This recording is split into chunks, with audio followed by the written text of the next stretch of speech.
নমস্কাৰ আপুনি চাই আছে নিউজ 18 অসম নৰ্থইষ্টৰ প্ৰথম সংবাদ মই জয়ন্ত মাধৱ গোস্বামী আৰম্ভণিতে এটা ব্ৰেকিং নিউজ টিয়কৰ সোণাৰী মিচিং গাঁৱত ভয়াবহ অগ্নিকাণ্ড এই অগ্নিকাণ্ডত চাৰিটাকৈ বাসগৃহ ভস্মীভূত হয় বিধ্বংসী অগ্নিকাণ্ডত জীৱন্তে অগ্নিদগ্ধ হয় কেইবাটাও পশুধন লগতে লক্ষাধিক টকাৰ সা সম্পত্তি জাহ যায় এই বিধ্বংসী জুইত শৰ্ট সাৰ্কিটৰ ফলত অগ্নিকাণ্ডৰ সূত্ৰপাত হোৱা বুলি সন্দেহ কৰা হৈছে ঘটনাস্থলীত পলমকৈ অগ্নি নিৰ্বাপকৰ দল উপস্থিত হোৱাত ৰাইজে প্ৰকাশ কৰে ক্ষোভ আমি দেখুৱাইছো দৃশ্যাৱলী টিয়কৰ সোণাৰী মিচিং গাঁৱৰ দৃশ্য এয়া অগ্নিকাণ্ডত চাৰিটাকৈ বাসগৃহ ভস্মীভূত হয় বিধ্বংসী অগ্নিকাণ্ডত জীৱন্তে অগ্নিদগ্ধ হয় কেইবাটাও পশুধন লগতে লক্ষাধিক টকাৰ সা সম্পত্তি জাহ যায় এই জুইত এটাকৈ চাৰিটাকৈ বাসগৃহলৈ সম্প্ৰসাৰিত হয় এই জুই শৰ্ট সাৰ্কিটৰ ফলত অগ্নিকাণ্ডৰ সূত্ৰপাত হোৱাৰ সন্দেহ কৰা হৈছে খবৰ দিয়া হয় অগ্নি নিৰ্বাপক বাহিনীক কিন্তু ঘটনাস্থলীত বহু পলমকৈ অগ্নি নিৰ্বাপকৰ দল উপস্থিত হোৱাৰ অভিযোগ উত্থাপন কৰে স্থানীয় লোকসকলে বিধ্বংসী অগ্নিকাণ্ডৰ দৃশ্য দেখুৱাইছো চাৰিটাকৈ বাসগৃহ ভস্মীভূত হয় লক্ষাধিক টকাৰ সা সম্পত্তি জাহ যায় এই বিধ্বংসী জুইত শৰ্ট সাৰ্কিটৰ ফলত এই অগ্নিকাণ্ডৰ সূত্ৰপাত হোৱা বুলি সন্দেহ কৰা হৈছে আৰু নিশাৰ ভাগত সংঘটিত হোৱা এই অগ্নিকাণ্ডক লৈ তীব্ৰ আতংকই বিৰাজ কৰে অঞ্চলটোত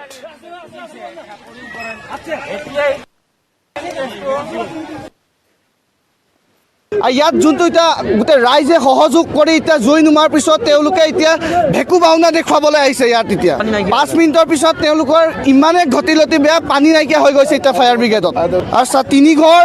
4 ঘৰ অৱস্থা বেয়া গৈ গোটেই সম্পূৰ্ণ জ্বলি ৰাখ হৈ গৈছে গোটেই ৰাইজে হাতে লুতে লাগি মেলি জুই নুমোৱাৰ পিছতহে গোটেই ফায়াৰ ব্ৰিগেডে তেওঁলোকে এণ্টি মাৰি আহিছে মানে তেওঁলোকে লাষ্টত ভেকু ভাওনা দেখুৱাবলৈ আহিছে আৰু 10 মিনিটৰ পিছত তেওঁলোকৰ পানী শেষ হ'ব ইমানে তেওঁলোকৰ অৱস্থা বেয়া তেওঁলোকৰ পানী শেষ হৈ গৈছে আৰু আজিৰ দিনটোৰ অন্যতম গুৰুত্বপূৰ্ণ খবৰ আজিৰে পৰা অসম বিধানসভাৰ 3দিনীয়া বিশেষ অধিৱেশনৰ দ্বিতীয়টো দিন আৰু আজি সদনত বিত্তমন্ত্ৰী ডক্টৰ হিমন্ত বিশ্ব শৰ্মাই দাখিল কৰিব লেখানুদান সদনত আজি 3 মাহৰ বাবে লেখানুদান দাখিল কৰিব বিত্তমন্ত্ৰীগৰাকীয়ে প্ৰশ্নকালীন ঘণ্টাৰে আৰম্ভ হ'ব বিধানসভাৰ দ্বিতীয় দিনৰ কাৰ্যসূচী আৰু তাৰ পিছতে অনুষ্ঠিত হ'ব শূন্যকালীন ঘণ্টা আজি বিয়লি সদনত লেখানুদান দাখিলৰ সম্ভাৱনা আছে আৰু এইখনেই হ'ব সোণোৱাল চৰকাৰৰ অন্তিমখন বাজেট আগন্তুক নিৰ্বাচনৰ প্ৰতি লক্ষ্য ৰাখি বাজেটত বিত্তমন্ত্ৰীয়ে বিশেষ চমক দিয়াৰ সম্ভাৱনা আছে আৰু সমান্তৰালকৈ চৰকাৰক হলঠেকত পেলাবলৈ সাজু হৈছে বিৰোধীও এটা গুৰুত্বপূৰ্ণ দিন সদনত আজি 3 মাহৰ বাবে লেখানুদান দাখিল কৰিব বিত্তমন্ত্ৰী ডক্টৰ হিমন্ত বিশ্ব শৰ্মাই প্ৰশ্নকালীন ঘণ্টাৰে আৰম্ভ হ'ব বিধানসভাৰ দ্বিতীয় দিনৰ কাৰ্যক্ৰমণিকা তাৰ পিছতে অনুষ্ঠিত হ'ব শূন্যকালীন ঘণ্টা বিয়লি সদনত লেখানুদান দাখিলৰ সম্ভাৱনা আছে আৰু এইখনেই হ'ব সোণোৱাল চৰকাৰৰ অন্তিমখন বাজেট বিশেষভাৱে তাৎপৰ্যপূৰ্ণ বিবেচিত হৈছে এই বাজেটখন কিয়নো সন্মুখত বিধানসভা নিৰ্বাচন আৰু নিৰ্বাচনৰ প্ৰতি লক্ষ্য ৰাখিয়েই বাজেটত বিত্তমন্ত্ৰীয়ে বিশেষ চমক ঘোষণা কৰাৰ সম্ভাৱনা আছে সমান্তৰালকৈ চৰকাৰক হলঠেকত পেলাবলৈ সাজু হৈছে বিৰোধীও 3দিনীয়াকৈ অসম বিধানসভাৰ বিশেষ অধিৱেশনৰ আয়োজন কৰা হয় আৰু 3দিনীয়াকৈ অধিৱেশন অনুষ্ঠিত কৰাৰ বাবে বিৰোধীয়ে তীব্ৰ প্ৰতিক্ৰিয়া প্ৰকাশ কৰি আহিছে বিৰোধীৰ প্ৰশ্নৰ উত্তৰ দিয়াৰ ভয়তেই 3দিনীয়াকৈ অধিৱেশন অনুষ্ঠিত কৰা বুলি কটাক্ষ কৰিছে চৰকাৰক বিৰোধীয়ে আৰু আজি বিৰোধীৰ ভূমিকা কি হ'ব সেয়া হ'ব লক্ষণীয় কালি ৰাজ্যপালৰ ভাষণৰ আৰম্ভণিতে তীব্ৰ হুলস্থুলীয়া পৰিস্থিতিৰ সৃষ্টি কৰে হাতে হাতে প্লে কাৰ্ড লৈ বিৰোধীয়ে সাব্যস্ত কৰে প্ৰতিবাদ মাত্ৰ 3 মিনিটতে ৰাজ্যপালে ভাষণ সামৰিবলৈ বাধ্য হয় আৰু আজিৰ দিনটোতো বিৰোধীয়ে চৰকাৰক হলঠেকত পেলাবলৈ সাজু হৈ আছে আৰু নিৰ্বাচনৰ প্ৰতি লক্ষ্য ৰাখি আজি বিত্তমন্ত্ৰী ডক্টৰ হিমন্ত বিশ্ব শৰ্মাই বাজেটত কি চমক দিয়ে তাৰ বাবে অপেক্ষা কৰিছে সকলোৱে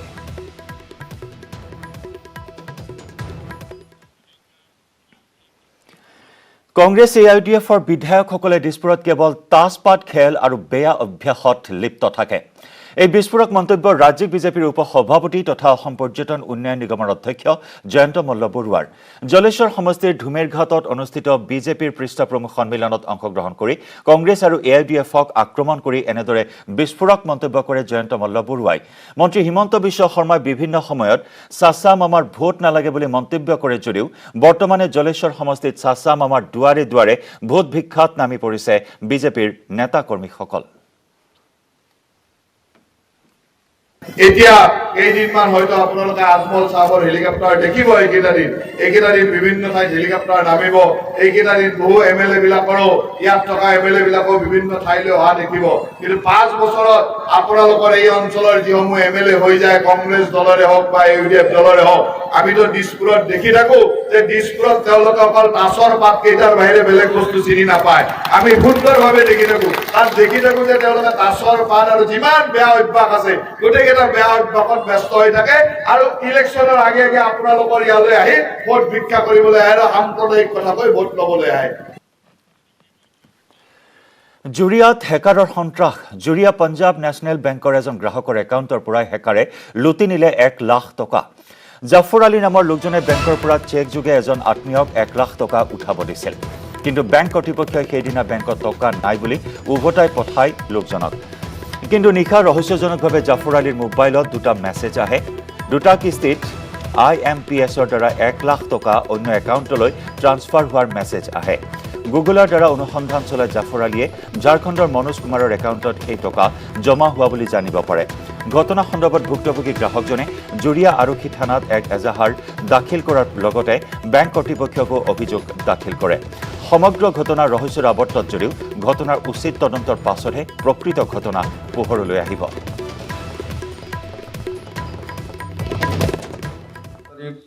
এজন মানুহক মন্টু বুলি ল'ৰা এটাক 1 লাখ টকাৰ চেক এটা দিলোঁ। মোৰ একাউণ্টত 1,02,180 টকা আছিল। টকা চেক লৈ ল'ৰাটো বেংকত যাওঁতে ল'ৰাজনক কয় যে কেছত টকা নাই, কালি আহি লৈ যাব। কিন্তু ৰাতি 7:26 আৰু 27 মোৰ মোবাইলত মেছেজ আহে। 2টা ট্ৰেঞ্জেকশ্যনত মোৰ 1 টকা কম 1 লাখ টকা কাটি লৈ যায়। এটা 49,999 টকা আৰু এটা 50,000 টকা। ঘটনাটো এতিয়া সন্দেহটো একাউণ্টজনে মোৰ একাউণ্ট খুলিছিল, তেওঁ ঝাৰখণ্ডৰ মানুহ। ঝাৰখণ্ডৰ এটা একাউণ্টত টকাটো ঝাৰখণ্ডৰ IDBI বেংকৰ এটা একাউণ্টত সোমাইছে।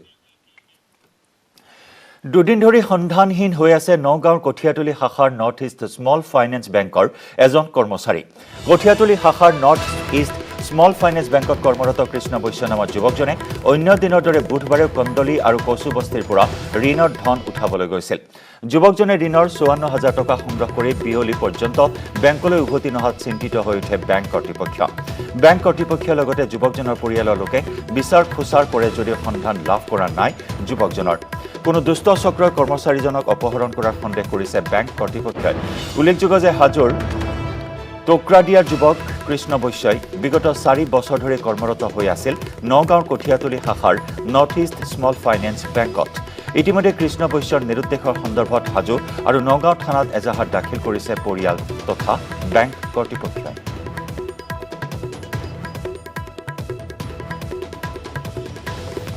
নৰ্থ ইষ্ট স্মল ফাইনেন্স বেংকৰ কঠীয়াতলী ব্ৰাঞ্চৰ BDA হয় কৃষ্ণ বৈশ্য। 27 বছৰমান হৈছে। তেখেতে কালি পুৱা 9:48 মানত আহিছিলে। আহি 9টা মানত ওলাই গ'ল। ওলাই যাই তেওঁলোক কন্দলী আৰু কচু বস্তিত কালেকশ্যন আছিলে। সেই কালেকশ্যনৰ কাৰণে ওলাই গ'ল। ওলাই যাই প্ৰায় সচৰাচৰ আমাৰ 3:30 মানত কেছটো হয়। কেছ কালেকশ্যন কৰিলে তেতিয়া তেওঁ আহি পোৱা নাই। আহি নাপাওঁতে আমি ব্ৰাঞ্চৰ ফালৰ পৰা ফোন কৰিলোঁ। ফোন কৰি তেওঁলোক একো খবৰ পোৱা নাই, তেওঁৰ ৰিপ্লাই পোৱা নাই। হোৱাটছআপতো কৰিলোঁ, একো ৰিপ্লাই পোৱা নাই। ৰিপ্লাই নাপাওঁতে ব্ৰাঞ্চৰ চব মানুহে আমি গোটেইবিলাক এজন মানুহ থাকি গোটেইবিলাক আমি ফিল্ডত গুচি গ'লোঁ। ফিল্ডত গুচি যাই য'ত চেণ্টাৰ তেওঁ 5টা চেণ্টাৰ কৰে, সেই চেণ্টাৰবিলাকত গোটেই কালেকশ্যন কৰা হ'ল, চোৱা হ'ল ক'ত গৈছে কি কৰিছে। প্ৰথম চেণ্টাৰটোত গ'লোঁ, তাৰপিছত নেক্সট চেণ্টাৰটোত গ'লোঁ। নেক্সট চেণ্টাৰ তাৰে 4 আৰু 5 নম্বৰ চেণ্টাৰৰ পৰা তেখেতক আমি আৰু পোৱা নাই। বঙাইগাঁৱৰ মানিকপুৰৰ কুৰ্চামাৰীত নিশা চাঞ্চল্যকৰ ঘটনা হয়। মানিকপুৰৰ কুৰ্চামাৰীত দুৰ্বৃত্তই গুলীচালনা কৰে। গুলীবিদ্ধ হয় ৰফিকুল ইছলাম নামৰ এজন যুৱক। 2খন বাইকত আহিছিল 5জনীয়া দুৰ্বৃত্তৰ দলটো। ঘটনা সংঘটিত কৰিয়েই পলায়ন কৰে দুৰ্বৃত্তৰ দলটোৱে। গুলীবিদ্ধ ৰফিকুল ইছলামৰ ঘৰ 2 নম্বৰ গৰৈমাৰীত। ৰফিকুল ইছলাম পাতিলা দহা বজাৰৰ পৰা নিজ ঘৰলৈ বাইকেৰে গৈ আছিল। আহতক বঙাইগাঁৱৰ চিকিৎসালয়লৈ প্ৰেৰণ কৰা হয়। বঙাইগাঁৱৰ মানিকপুৰৰ কুৰ্চামাৰীত এই ঘটনা সংঘটিত হয়। কোনো দুৰ্বৃত্তই গুলীচালনা কৰাত গুলীবিদ্ধ হয় ৰফিকুল ইছলাম নামৰ এজন যুৱক। 2খন বাইকত আহিছিল 5জনীয়া দুৰ্বৃত্তৰ দলটো। আৰু এই ঘটনা সংঘটিত কৰিয়ে পলায়ন কৰে 5জনীয়া দুৰ্বৃত্তৰ দলটোৱে গুলীবিদ্ধ ৰফিকুল ইছলামৰ ঘৰ 2 নম্বৰ গৰৈমাৰীত ৰফিকুল ইছলাম পাতিলাদহা বজাৰৰ পৰা নিজ ঘৰলৈ বাইকেৰে গৈ থকা সময়ত 5জনীয়া দুৰ্বৃত্তৰ দলে আক্ৰমণ চলাই গুলীবৰ্ষণ কৰে যুৱকজনলৈ লক্ষ্য কৰি আৰু আহতজনক বঙাইগাঁৱৰ চিকিৎসালয়লৈ প্ৰেৰণ কৰা হয় আৰু সমগ্ৰ ঘটনা বৰ্তমানেও ৰহস্যৰ আৱৰ্তত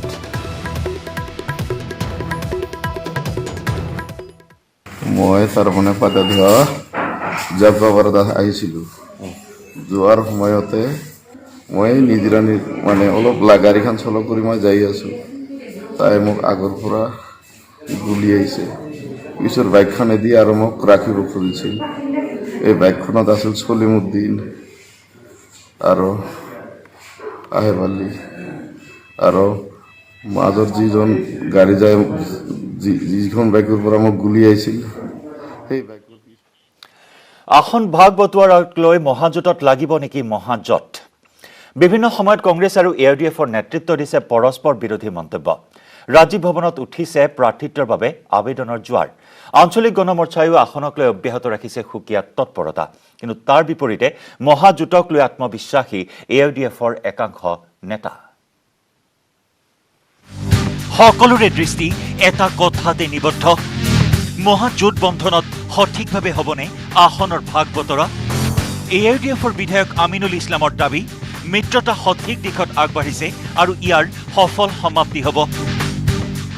আমি 100% সদিচ্ছাৰে আগুৱাই গৈ আছো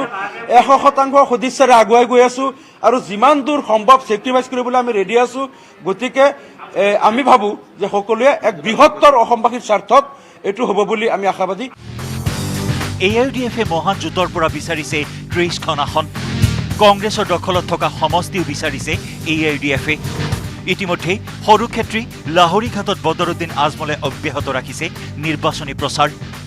ইয়াৰ বাবে AIUDFৰ ওপৰত কংগ্ৰেছী বিধায়কসকল খৰ্গহস্ত হোৱাৰ সময়তেই আমিনুলৰ দাবী আসন বুজাবুজি সন্দৰ্ভত আলোচনাৰ মাধ্যমেৰে সকলো বিতৰ্কৰ অৱসান হ'ব যেহেতু এতিয়ালৈকে চূড়ান্ত সিদ্ধান্ত হোৱা নাই এটা ফ্ৰেণ্ডলি হ'ব নহ'ব লাষ্টত হ'লে কেইখনত হ'ব কি সেইটো আমি ভাবো আৰু কিছুদিন আমি অপেক্ষা কৰিব লাগিব কাৰণ আলোচনা জাষ্ট আৰম্ভহে হৈছে আমি আচলতে এলায়েন্সৰ কাৰণে গৈ আছো আমি এলায়েন্সৰ কাৰণে সৰ্বতো প্ৰকাৰৰ প্ৰচেষ্টা চলাই আছো আৰু যিমান চেক্ৰিফাইচ আমাৰ লেভেলৰ পৰাও কৰিব পৰা যায় সিমানখিনি কৰিবলৈ আমি প্ৰস্তুত আছো AIUDFৰ বিধায়ক ৰফিকুল ইছলামৰো দাবী বিৰোধী মহাজোঁটে উৎখাত কৰিব শাসকীয় পক্ষক 6টা দলৰ ফালৰ পৰা নিৰ্ধাৰিত প্ৰতিনিধি আমাৰ আছে তেখেতসকলে একেলগে টেবিলত বহি ডিছকাশ্যন কৰিব আৰু এটা সফল সমাপ্তি হ'ব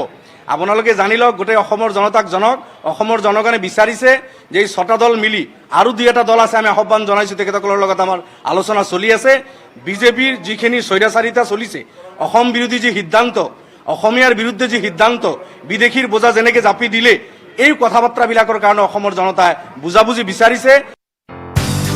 উল্লেখযোগ্য যে ইতিমধ্যে 126টা সমষ্টিৰ পৰাই কংগ্ৰেছী নেতাসকলে ৰাজীৱ ভৱনৰ পৰা মনোনয়ন পত্ৰ সংগ্ৰহ কৰিছে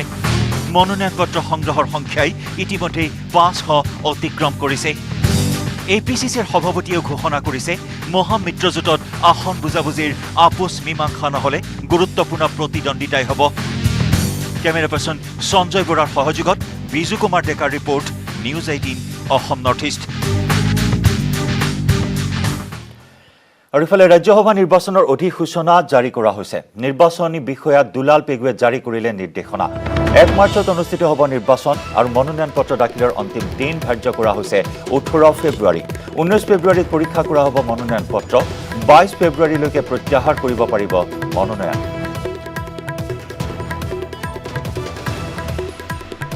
ইতিমধ্যে বিশ্বজিৎ দৈমাৰীয়ে সংগ্ৰহ কৰিছে মনোনয়ন পত্ৰ বিশ্বজিৎ দৈমাৰীৰ পদত্যাগৰ পাছতে খালী হৈ আছে আসনখন এইবাৰ বিজেপিৰ প্ৰাৰ্থী হ'ব বিশ্বজিৎ দৈমাৰী ৰাজ্যসভা নিৰ্বাচনৰ অধিসূচনা জাৰি কৰা হৈছে নিৰ্বাচনী বিষয়া দুলাল পেগুৱে জাৰি কৰিলে নিৰ্দেশনা 1 মাৰ্চত অনুষ্ঠিত হ'ব নিৰ্বাচন মনোনয়ন পত্ৰ দাখিলৰ অন্তিম দিন 18 ফেব্ৰুৱাৰী 19 ফেব্ৰুৱাৰীত পৰীক্ষা কৰা হ'ব মনোনয়ন পত্ৰ আৰু 22 ফেব্ৰুৱাৰীলৈকে প্ৰত্যাহাৰ কৰিব পাৰিব মনোনয়ন ইতিমধ্যে বিশ্বজিৎ দৈমাৰীয়ে সংগ্ৰহ কৰিছে মনোনয়ন পত্ৰ বিশ্বজিৎ দৈমাৰীৰ পদত্যাগৰ পাছত খালী হৈ আছে আসনখন এইবাৰ বিজেপিৰ প্ৰাৰ্থী হ'ব বিশ্বজিৎ দৈমাৰী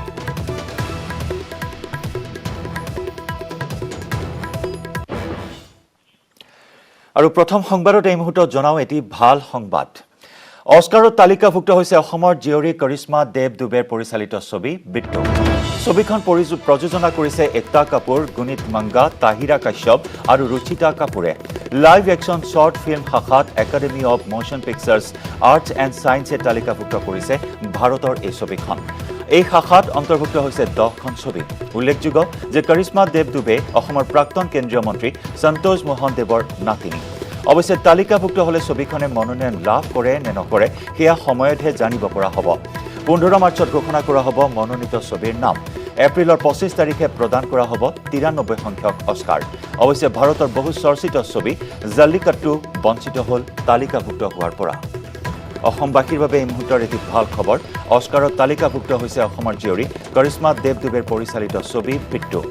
ছবিখন প্ৰযোজনা কৰিছে একতা কাপুৰ গুণিত মংগা তাহিৰা কাশ্যপ আৰু ৰুচিতা কাপুৰে লাইভ একশ্যন শৰ্ট ফিল্ম শাখাত academy of motion pictures arts and ছায়েন্সে তালিকাভুক্ত কৰিছে ভাৰতৰ এই ছবিখন এই শাখাত অন্তৰ্ভুক্ত হৈছে 10খন ছবি কৰিশ্মা দেৱ দুবে হৈছে অসমৰ প্ৰাক্তন কেন্দ্ৰীয় মন্ত্ৰী সন্তোষ মোহন দেৱৰ নাতিনী অৱশ্যে তালিকাভুক্ত হলে ছবিখনে মনোনয়ন লাভ কৰে নে নকৰে সেয়া সময়তহে জানিব পৰা যাব আৰু 15 মাৰ্চত ঘোষণা কৰা হ'ব মনোনীত ছবিৰ নাম ভিলেজ ৰক ষ্টাৰ্ছৰ পিছত অসমীয়া পৰিচালিকাৰ দ্বাৰা পৰিচালিত ছবি বিট্টুৱে অন্তৰ্ভুক্ত হৈছে অস্কাৰত তালিকাভুক্ত হৈছে কিন্তু মনোনয়ন লাভ কৰে নে নকৰে তাৰ বাবে অপেক্ষা কৰিব লাগিব আৰু কিছুদিনলৈ এপ্ৰিল মাহৰ 25 তাৰিখে প্ৰদান কৰা হ'ব 93 সংখ্যক অস্কাৰ অৱশ্যে ভাৰতৰ বহু চৰ্চিত ছবি জাল্লিকাট্টু বঞ্চিত হ'ল তালিকাভুক্ত হোৱাৰ পৰা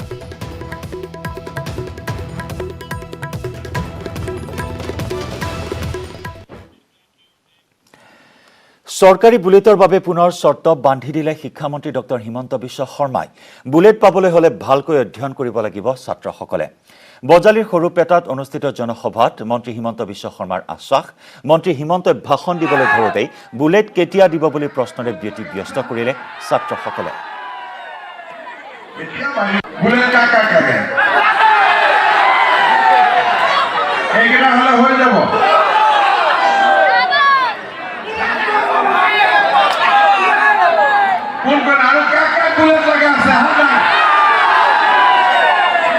এতিয়া বাঢ়িছে দুবাৰ কোৱাৰ পিছত কিন্তু বুলেট লাগিব যে পঢ়িব লাগিব পঢ়াটো ভাল নালাগে না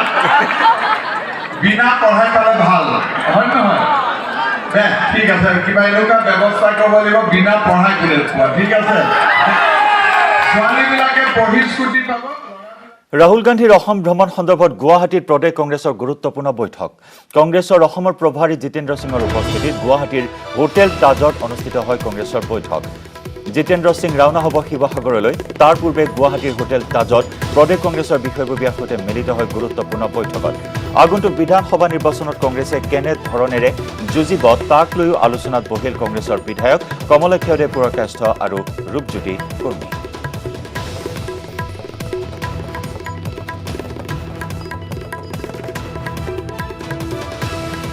অসমৰ ৰাইজৰ আহ্বান যে আমি কংগ্ৰেছে নেতৃত্ব বহন কৰিব লাগিব আৰু জোটবন্ধনৰ যিটো চৰকাৰ হ'বলৈ গৈ আছে বা জোটবন্ধন হৈছে ইয়াক লৈ পেলাই আমি খুব আমাৰ যে ক'তো ভুল নহয় আমি কেনেধৰণে আমি ইস্তিহাৰ সমিতি আগবাঢ়োঁ প্ৰচাৰ সমিতি কেনেধৰণে আগবাঢ়োঁ আমাৰ ইলেকশ্যন আমাৰ নিয়ন্ত্ৰণ সমিতি কেনেধৰণে আগবাঢ়োঁ এইসমূহ লৈ পেলাই আমি সময়ে সময়ে আলোচনা হৈ আছে বিজেপি চৰকাৰ ওফৰাই ছত্তীশগড়ত কংগ্ৰেছ চৰকাৰ কেনেধৰণে আনিছিল কি ৰণকৌশল প্ৰস্তুত কৰিছিল সেই ৰণকৌশল আমি ইয়াত আমাক প্ৰদান কৰিছে আৰু সেইসমূহ লৈ পেলাই আমি আজি মিলিত হৈ আছোঁ আমাৰ সময়ে সময়ে আলোচনা হৈ আছে মই ভাবোঁ তেওঁৰ যিটো অভিজ্ঞতা আৰু আমাৰ ছত্তীশগড়ৰ চিফ মিনিষ্টাৰ আৰু আমাৰ অবজাৰ্ভাৰ দেওয়া হ'ল ইতিমধ্যে আমাৰ কংগ্ৰেছ সাজু আছোঁ আমি নেক্সট আগন্তুক ইলেকশ্যনত কেনেকৈ আমি গভৰ্ণমেণ্টটো ফৰ্ম কৰিব পাৰি আৰু কিটো সিদ্ধান্ত ল'ব লাগে কেনেকৈ কৰিলে আমাৰ নেক্সট ইলেকশ্যনত আমি আৰু সিহঁতৰ ফালৰ পৰা আমি সহায় পাম বাৰু এইটোৱে মেইন কথাটো হৈছে তেওঁৰ লগত আমাৰ গোটেইকেইটা বিধায়ক আছিলে আৰু মই আছিলোঁ আৰু প্ৰাক্তন বিধায়ক প্ৰাক্তন মিনিষ্টাৰকেইটা আছিলে মানে আল্টিমেটলি আমাৰ প্ৰথম সংবাদত আমি খবৰৰ ধাৰা অব্যাহত ৰাখিম তাৰ পূৰ্বে লৈছোঁ এটি বাণিজ্যিক বিৰতি অসমৰ পৰা পুনে পুনে কোচবিহাৰলৈ গৈ বিশাল জনসভাত অংশগ্ৰহণ কেন্দ্ৰীয় গৃহমন্ত্ৰী অমিত শ্বাহৰ কোচবিহাৰত কোচ ৰাজবংশীৰ বৃহৎ সংগ্ৰহালয় স্থাপনৰ প্ৰতিশ্ৰুতি দিয়ে কেন্দ্ৰীয় গৃহমন্ত্ৰীগৰাকীয়ে লগতে বংগভূমিৰ পৰা বংগকন্যা মমতাক হুংকাৰ অমিত শ্বাহৰ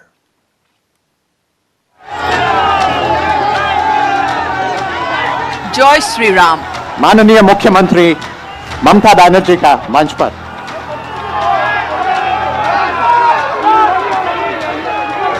एआई ममता बनर्जी प्रोग्राम है, कोई पॉलिटिकल पार्टी का प्रोग्राम नहीं है, और पॉलिटिकल पार्टी का और गरम पब्लिक का प्रोग्राम है। जय श्रीराम ध्वनि दिले एने इसाद बिसाद करे पश्चिम बंगर मुख्यमंत्री गराकिए।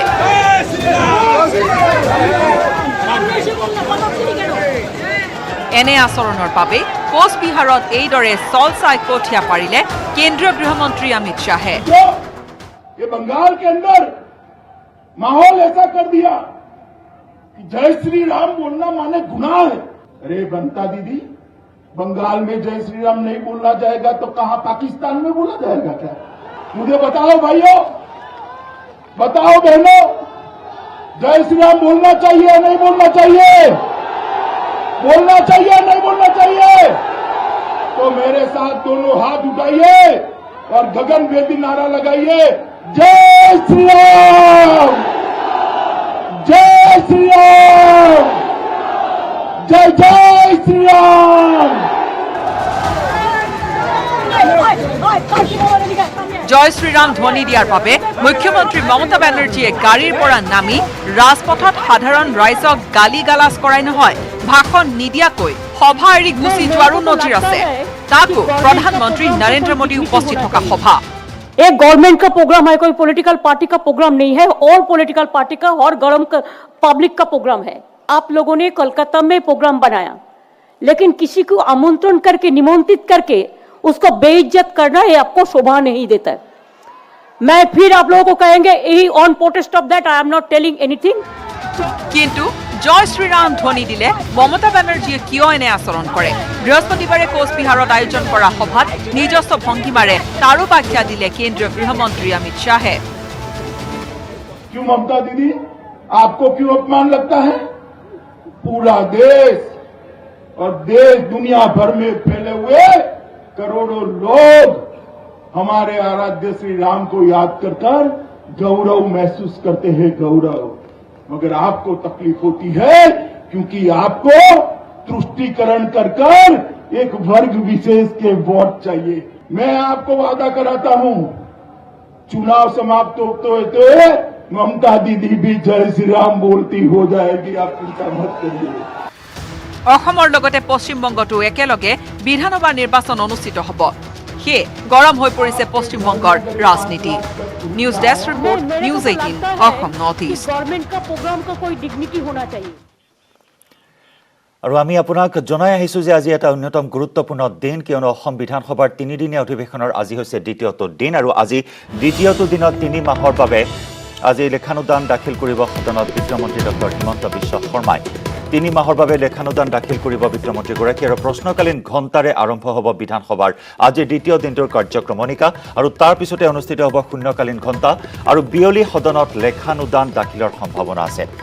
আৰু মন কৰিবলগীয়া যে এইখনেই হ'ব সোণোৱাল চৰকাৰৰ অন্তিমখন বাজেট, আৰু আগন্তুক নিৰ্বাচনৰ প্ৰতি লক্ষ্য ৰাখি বাজেটত বিত্তমন্ত্ৰীয়ে বিশেষ চমক ঘোষণা কৰাৰ সম্ভাৱনা আছে। জ্যেষ্ঠ সাংবাদিক ৰাজু বৰুৱাৰ সৈতে আমি যোগাযোগ স্থাপন কৰিছোঁ। ৰাজু, যথেষ্ট গুৰুত্বপূৰ্ণ এটা দিন, 3 মাহৰ বাবে লেখানুদান দাখিল কৰিব বিত্তমন্ত্ৰী ডক্টৰ হিমন্ত বিশ্ব শৰ্মাই। সন্মুখত নিৰ্বাচন, গতিকে কেনেধৰণৰ চমক আজি দিয়াৰ সম্ভাৱনা আছে এই বাজেটত, আৰু সমান্তৰালকৈ বিৰোধীৰ ভূমিকা আজিৰ দিনটোত কেনে হোৱাৰ সম্ভাৱনা আছে?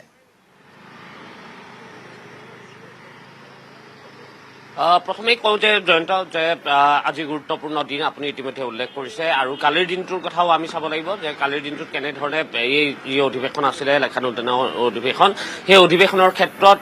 বিৰোধীয়ে কেনেধৰণৰ ভূমিকা গ্ৰহণ কৰিছিল সেই কথা উনুকিওৱাৰ প্ৰয়োজন এই মুহূৰ্তত আছে। কাৰণ কালি বিৰোধীয়ে ইয়াত প্ৰতিবাদ সাব্যস্ত কৰিছিল, বাহিৰলৈকে তেওঁলোকে প্লে কাৰ্ড, তেওঁলোকে বেনাৰ লৈ বাহিৰলৈকে আহিছিল, বিধানসভাৰ চৌহদৰ বাহিৰলৈ ওলাই আহি তেওঁলোকে আনকি লাষ্টগেটতো গৈ তেওঁলোকে প্ৰতিবাদী কাৰ্যসূচী গ্ৰহণ কৰিছিল। আৰু আজিৰ দিনটো যথেষ্ট গুৰুত্বপূৰ্ণ, আৰু কালিৰ দিনটোত যদি আমি চাওঁ তেনেহ'লে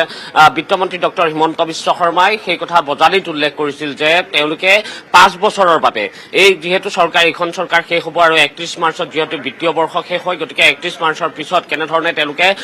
আগন্তুক 5 বছৰৰ বাবে ৰূপৰেখা এটা তৈয়াৰ কৰিব পাৰে তেনেধৰণৰ এখন বাজেট তেওঁলোকে আজিৰ দিনটোত দাখিল কৰিব, লেখানুদান দাখিল কৰিব বিত্তমন্ত্ৰীগৰাকীয়ে। কাৰণ প্ৰশ্নকালীন ঘণ্টাৰে আৰম্ভ হ'ব আজিৰ দ্বিতীয় দিনৰ অধিৱেশন, আৰু অধিৱেশন আৰম্ভ হোৱাৰ পিছতেই তেওঁ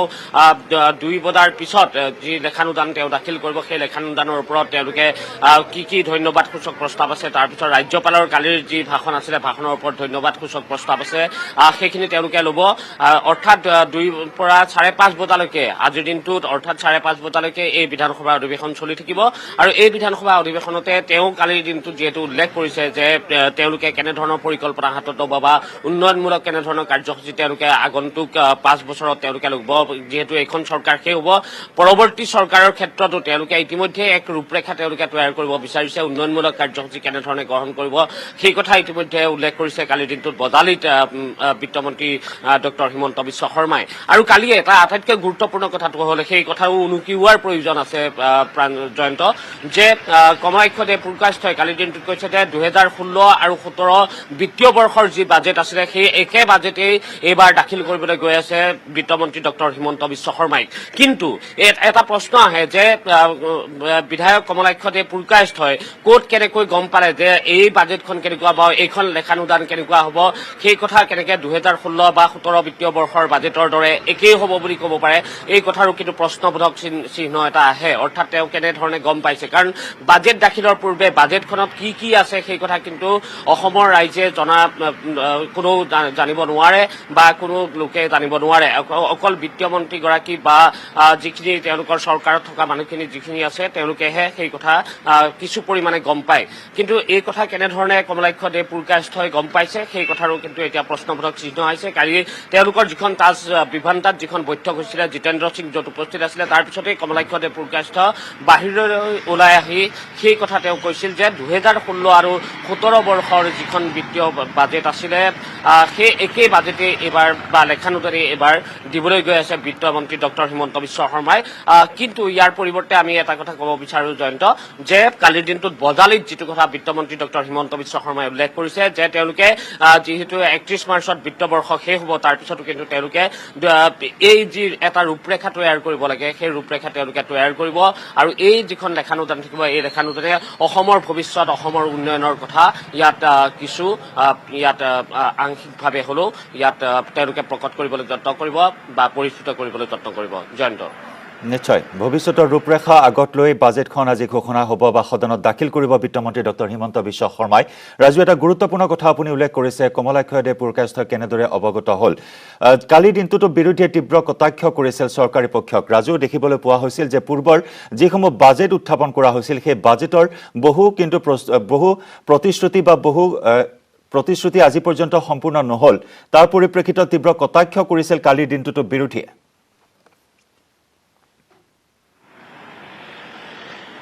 চাওক আজি আটাইতকৈ ডাঙৰ গুৰুত্বপূৰ্ণ কথাটো হ'ল যে মন্ত্ৰী ডক্টৰ হিমন্ত বিশ্ব শৰ্মাই বিৰোধীক কেনেধৰণে আজি বিৰোধীৰ যিখিনি প্ৰশ্ন আছে সেই প্ৰশ্নখিনিৰ উত্তৰ কেনেধৰণে দিব কাৰণ প্ৰশ্নকালীন ঘণ্টাৰে যিহেতু আজিৰ সদন আৰম্ভ হ'ব আজিৰ সদন আৰম্ভ হোৱাৰ লগে লগে প্ৰশ্নকালীন ঘণ্টাত কেনেধৰণে বিত্তমন্ত্ৰীগৰাকী তাত উপস্থিত থাকি কেনেধৰণে উত্তৰ দিয়ে সেয়া লক্ষণীয় হ'ব আৰু তাৰ লগতে যিটো কথা আপুনি উল্লেখ কৰিছে বিৰোধীয়ে কালিৰ দিনটোতো কটাক্ষ কৰিছে বা বিৰোধীয়ে প্ৰশ্ন উত্থাপন কৰিছে যে আজিলৈকে যিখিনি বাজেট আছিলে সেই বাজেটৰ ওপৰত কিন্তু তেনেধৰণে তেওঁলোকে বাজেট দিয়াৰ পিছত যিখিনি কাম ৰূপায়ণ কৰিব লাগে সেই ৰূপায়ণৰ ক্ষেত্ৰত চৰকাৰ ব্যৰ্থ হোৱা বুলি তেওঁলোকে প্ৰশ্ন উত্থাপন কৰিছে গতিকে এই গোটেই কথাখিনি আজিৰ দিনটোত উত্তৰ কেনেধৰণে দিয়া হ'ব বিত্তমন্ত্ৰীগৰাকীয়ে কেনেধৰণে বিত্তমন্ত্ৰী নিশ্চয়কৈ কাঠগড়াত আজি থিয় কৰাবলৈ যত্ন কৰিব বিৰোধীয়ে কিন্তু তাৰ পৰিৱৰ্তে বিত্তমন্ত্ৰীগৰাকীয়ে কেনেধৰণে উত্তৰ দিয়ে বা বিত্তমন্ত্ৰীগৰাকীয়ে যিখন লেখানুদান আজি দাখিল কৰিব সেই লেখানুদানত ভৱিষ্যতৰ ৰূপৰেখাৰ কথা কালি যিহেতু তেওঁ উল্লেখ কৰিছে গতিকে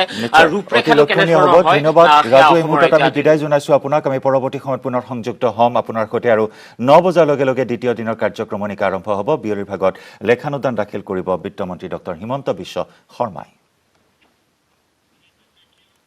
প্ৰথম সংবাদৰ পৰৱৰ্তী অংশলৈ যোৱাৰ পূৰ্বে লৈছো আন এটি বাণিজ্যিক